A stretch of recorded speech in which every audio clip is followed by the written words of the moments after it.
निवडणुका जाहीर झाल्या या निर्णयाचं स्वागत काँग्रेस ताकदीनं निवडणुकीत उतरेल सतेज पाटील म्हणतात।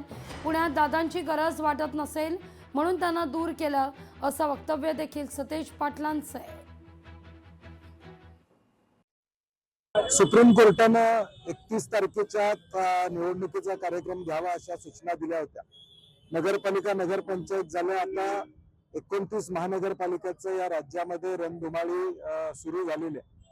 काही जिल्ह्यांमध्ये 10-11 वर्ष या निवडणुका झाल्या नव्हत्या आणि लोकांना आपलं महापालिकेला मतदान आहे हे लोक विसरून गेले होते आणि म्हणून सुदैवाने आता निवडणुका लागलेल्या आहेत आणि काँग्रेस म्हणून निश्चितपणे या निवडणुका ताकदीने या ठिकाणी लढणार आहोत। आशिष शेलार यांचा मराठीच्या मुद्द्यावरील होर्डिंग्सवरून उत्तर आहे, पाहूया आपण। मराठी माणसानं शुभमुहूर्त गाठला। मराठी माणसाला आता कळून चुकलंय, त्यांना मुंबईला वाचवायचंय, स्वतः ठरवून दिलंय।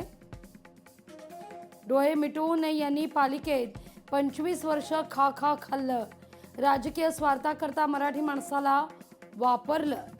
आता यांना मराठी माणूस आठवतोय, जागा हो म्हणून होर्डिंग लावून कोणतरी मराठी माणसाला उठवतंय, तो तर जागाच आहे, उघड्या डोळ्यानं पाहतोय।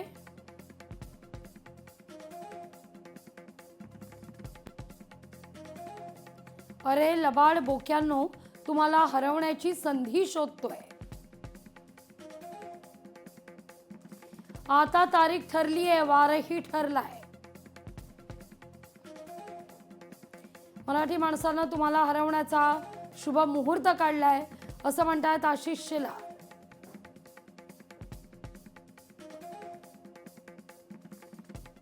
महत्वाची बातमी आहे, विमानामध्ये मराठी उद्घोषणा बंधनकारक करा। नाना पटोलेंची पंतप्रधान नरेंद्र मोदींकडे मागणी आहे।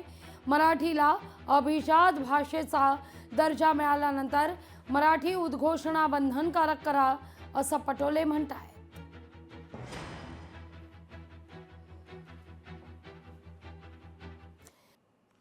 आज IPL 2026 करता खेळाडूंचा लिलाव होणार आहे।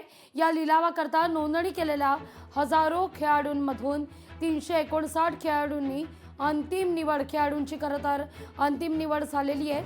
आता 359 खेळाडूंमधून देखील केवळ 77 खेळाडूंचीच बोली लागू शकते, कारण 10 संघात मिळून केवळ 77 खेळाडूंची जागा शिल्लक आहे। सध्या लिलावातील सर्वात महागडा खेळाडू ऋषभ पंत ठरण्याची शक्यता वर्तवली जाते, ज्याला गेल्या वर्षी 27 कोटींची बोली लागली होती।